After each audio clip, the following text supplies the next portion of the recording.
परागकण का अंकुरण तथा परागनलिका में वृद्धि। परागकण का अंकुरण तथा परागनलिका में वृद्धि।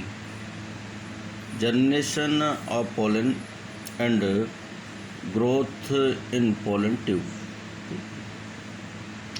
परागकण वर्तकाग्र पर पहुंचकर परागकण जल और शर्करा का अवशोषण कर अंदर की ओर फूलते हैं। उनका जीवद्रव्य सहित अंतःचोल अंकुरण छिद्र मार्ग से एक नलिका के रूप में निकलकर वृद्धि करता है, जिसे परागनलिका कहते हैं। ठीक है ना, परागनलिका कहते हैं।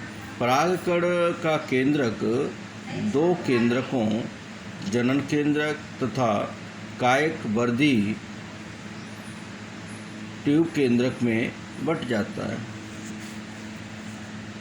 कायक केंद्रक नलिका के अगले सिरे तक पहुंच जाता है तथा जनन केंद्रक उसके पीछे जाता है। ठीक है, कायक केंद्रक नलिका के अगले सिरे तक पहुंच जाता है तथा जनन केंद्रक जो होता है उसके पीछे जाता है। परागनलिका वर्तकाग्र में प्रवेश करती हुई अंडाशय में पहुंच जाती है।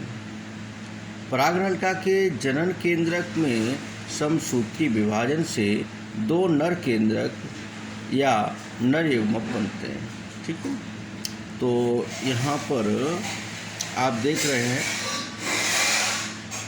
कि ये जो पौधे का ये मादा भाग की संरचना यहाँ पर, और ये जो हिस्सा है वर्तकाग्र है और ये अंडाशय है। ये वर्तकाग्र पर परागकण गिरे, ये वर्तकाग्र पर परागकण गिर गए और गिरने के बाद यहाँ इन्हें पोषण प्रदान हुआ, पोषण प्राप्त किया इन परागकणों ने। जब पोषण प्राप्त किया तो इन परागकणों से परागनलिका निकली।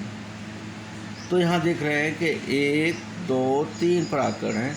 अब इसमें एक तो ज्यों का त्यों रखा हुआ है, एक थोड़ी परागकण नलिका जो थी थोड़ी आगे बढ़ी, लेकिन एक परागकण की परागनलिका थी वो वृद्धि करते हुए कहाँ पहुँची, बीजांड में पहुँची। ठीक है, तो एक नर युग्मक यहाँ मिलेगा और दूसरा जो नर युग्मक है वो यहाँ पर। तो ये जो होता है भ्रूणकोश होता है, इसको जो बोलते हैं बीजांड, और ये जो है परागनलिका।